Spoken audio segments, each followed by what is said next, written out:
Welcome everybody to World of Tanks replays. My name is Maxwell and today's first replay is from the user Gabriel40. That is Gabriel40 and he's driving the E100 on a standard battle on the steppes. E100 is a tier 10 heavy tank for the Germans. So straight away, Gabriel going to be heading over to the left flank, although having to deal with a tricksy ST1 in front of him, who seems content letting his allies push him up the battlefield rather than doing his own driving. Does apologise, maybe he was looking up to the sky to see if he could spot his friends playing World of Warplanes. So, good split on the team at the moment. Some fast tanks have gone to the right-hand flank with a little bit of firepower, and the rest of the tanks seem to be heading over this left-hand side. Got to hope that the enemy team doesn't pull the same manoeuvre here and send most of their tanks to the right-hand flank, or they could be in trouble. Centurion 7-1 gets taken out very early here. And with the amount of tanks we've seen lit up there, it looks like that could be a good protracted fight. Quite a lot of tanks on this left-hand side. Whoever they're going to meet here, possibly just going to steamroll over them, unless the rest of the enemy team is just lying in wait to pound down on them. Finds WZ with all of the ones, going to aim for a shot, gets a great hit through the side. Not a fantastic roll, but still a good roll. Takes some tracking damage in return. So the WZ not able to get any damage back onto Gabriel. He gets tracked again. Maybe he's going to get himself taken out.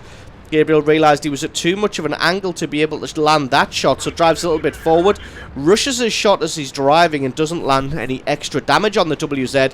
Looks like he may get into cover and get away with this one scot-free, just angling himself up excellently there, forcing the WZ to either take a bad shot or miss, and miss he did. Gabriel40 going to continue to go forwards to get this shot on the WZ before he reloads. He's able to do so even after his track got taken out by the enemy artillery. As you can see here, though, the enemy team is absolutely piling the pressure down this right-hand flank, and Gabriel has noticed that on his mini-map. It doesn't look like anybody else has.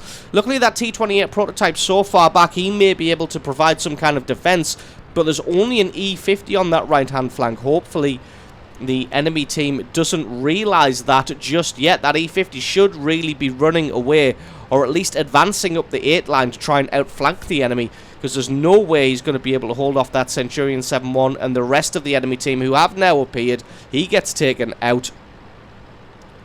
Now the enemy medium tanks are going to push on towards the base. Going to speed this one up a little bit until we get back into the action. You will notice that Gabriel told the artillery to run, and then the artillery dies because he doesn't run. And the disbelief is real. He gets spotted out by somebody here. Not too sure who it is, as he can't see anybody. There we go. Finds an M103, T54, flanking around the left-hand side. Centurion 7-1 going straight up the centre to try and stop the furball of enemy tanks on that left-hand side. Trying to get a hit on this M103. Gets a great shot through the side armour of that M103 and then just backs off while he reloads that cannon. If he can keep his lower plate well hidden, he's going to do a great job of keeping himself alive. But as you can see, the rats are closing in. The T-54 has come around to get the T-28 prototype, and get him he does. Flanks all the way around the back, and another T-54 approaches from the other side. Still 7 seconds on his reload. Does a fantastic job of blocking the full-speed T-54 there, so he rams into him and gets himself killed. So he doesn't have to use a reload on him. Takes out the AMX 1375. Now he's got to spend this painful reload. There's going to be no way he can out-duel this T-54. Tries to block him, and M103 appears from the front. Decides to switch up his attention at the M103 and ignore the T-54 just now. Trying to look for the lower plate. Very lucky to get a shot through the front armor of the M103 there, as he didn't hit the front plate. He's low on hit points, goes for the ram on the M103, takes him out. Now he's just got an almost full health T-54 to deal with. T-54 attempting to carousel around. He's got his reload, gets a great shot, and the T-54 does a terrible job of driving around the back of the E100, and he gets taken out. for kill number 5. So doing an absolutely amazing job of allowing T-54s to suicide against his hull there and picking up 5 kills. As you can see, though, he may have won the battle, but the war is still raging. There is a Centurion 7-1 in the cap circle, so he's got to be careful here, allowing his gun to focus all the way in. He's under no risk of being damaged by the Centurion, but he's only got 10 seconds left. He's got to get the shot past the boxes. Centurion moves out the way. He takes his shot, picks up the kill. That is a well-deserved Top Gun medal. I'm pretty sure a Defender medal as well. Takes a hit from the VK-4502B there, but that was an excellent piece of patience there. He knew he only had one shot to take at the Centurion, so he took his time, aimed it out, waited till he moved around the boxes there, and picked up the kill. The VK actually could take him out here. He's still on 100% hit points, that VKB, but I think if Gabriel can get himself hulled down like he is here, he may be able to survive the onslaught. Allied team going for the base capture, because you never know, VK-4502B may be able to stand up against 7 Allied tanks here, but you never know. Better get that base capture going just in case. But still an absolutely amazing game played there by Gabriel 40, picking himself up 6,500 points of damage and picking up the victory for his team, allowing his team to go for the victory thanks to the amazing cap reset and thanks to the amazing dueling capabilities of himself and his E100, taking on 4 tanks at the same time, 2 T-54s, an AMX and an M103, and allowing the T-54's terrible driving to crash into him and get themselves killed. So absolutely awesome replay from you. Thank you very much for sending that one in. Don't forget to stick around, because as always, there is another game coming right up. And our second replay today is from the user Barbican. That is Barbican, and he's driving the Conqueror on an encounter battle on Lakeville. Conqueror being a tier 9 heavy tank for the British. Now, I know I featured a Conqueror replay fairly recently, but this one just fits with the theme of the first replay. So, as you can guess, this one is probably going to be some close quarters fighting this tank versus a few enemies, but just sit back, relax. I don't want to give too much away before the replay even gets started. So straight away, Barbican going to be heading towards the city, having a look to see if he can pick out the Super Pershing and cross the way there. Has a shot, but at this range, Super Pershing's armor can be very difficult to penetrate because it's hard to hit the weak spots. But still going to be moving inexorably towards the city, as like I said, that is where the cap circle is. Looks like a lot of the enemy team deciding to move straight up that road by the looks of it. 59-16 moving in. Barbican takes some damage from the road in the center, so decides to drop down off the road and get into cover behind these houses. Does get his turret damaged by the drop that he made. In fact, I think he pretty much did all of that damage to himself. Don't worry, that's just one little derpy moment. The rest of the replay is golden. STA1 on the enemy team going for a base capture now. Nobody else on the road for the Allied team. Could prove detrimental, because there's at least, what is that, 1, 2, 3, 4, 5, at least 5 tanks going to be heading up that road. And apart from that little bit, the spread of the Allied team is pretty good. Got a good contingent of forces on the left-hand side and the right-hand side towards the city. Thinking about ducking left and going into that little cubby hole, but just deciding against it, as there are 2 people capping the base now. Gets a great shot on the Centurion 1, and then angles himself up behind the building so that he's in a good side-scraping position. As you can see, takes a shot from the Centurion 1 there, but doesn't take any damage.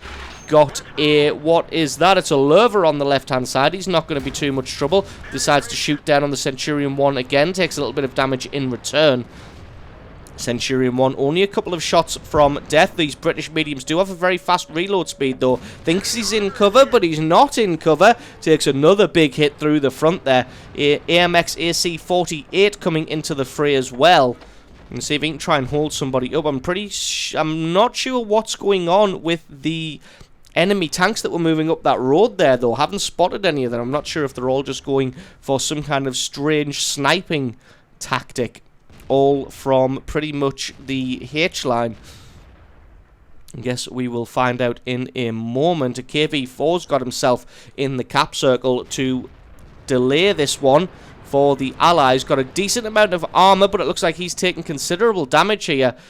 And Barbican going to try and get a shot on that Lurva. Just fluff that one a little bit with the snapshot, and the Lurva only bounces. Centurion 1 comes back into the fray. Barbican going to see if he can take him out. Not quite. Unfortunately, gets a lucky, or unlucky, critical on the Centurion 1 as he moved forward. His gun's almost reloaded though, so he should be able to try and pick him out here. Unfortunately, he just fades back away into the fog of war. KV4 taking a pounding now, and he's forced to fall back.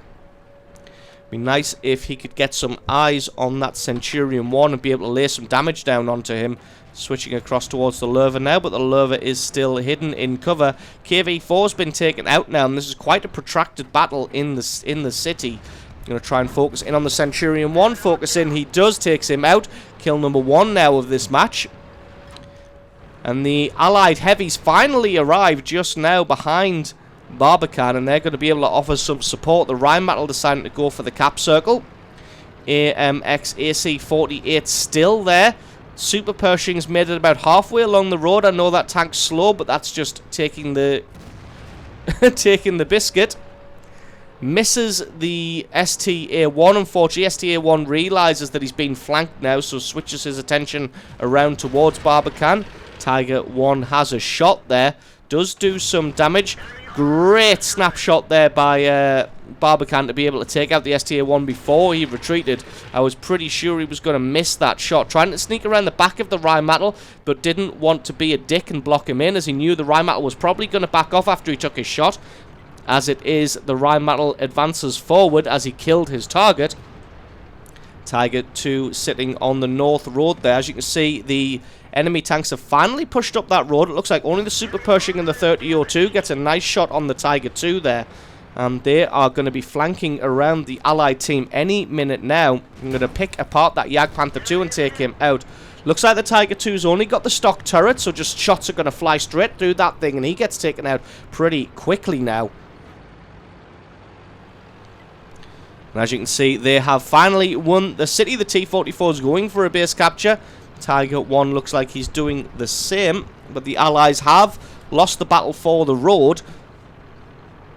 Not that that's too big a deal, as they are pretty 50-50 on the swampy pass on the far left-hand side. Tiger 1 and the T-44 both going for the base capture. Looks like the Rheinmetall is trying to find this T-44.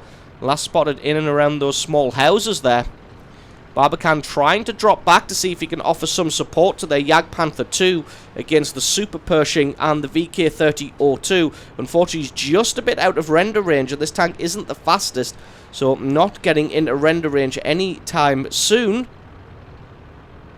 Looks like one of the Lurvas has dropped back to offer some support. Unfortunately, he's left his friend in the lurch, letting his gun aim in. Doesn't want to hit his ally in the Jagdpanther 2. Very unfortunate that he missed that shot on the VK. Going to focus in on the Super Pershing now, as he's the bigger threat, but switching his attention to the VK. Missed that shot as well. Very unfortunate, as that one was fully aimed. I was sure that one was going to hit. Now there's just that Lurva left on the other flank. Luckily, the Tiger 1 and the T-44 are still going for a base capture there. Rheinmetall has been taken out. I didn't see who that was by. Now all of the tanks on that left-hand side have been taken care of. Finally gets the Super Pershing, excuse me. Now he's going to advance forward and try and find this VK-3002. Just ducking to the right-hand side to take some cover in the long grass and the rocks. Takes out the VK-3002 as well, but he's going to have a Conqueror, Tiger 1 and a Ferdinand to think about any moment now. Unfortunately, the Tiger 1 T-44 not quite able to finish that base capture, as the T-44 of the enemy team and that Jagdpanther 2 turns up to wreck their day. And there's going to be no way that Barbican can get over there in time to offer any kind of support. And the T-44 falls, and that leaves him all on his own against 5 enemy tanks.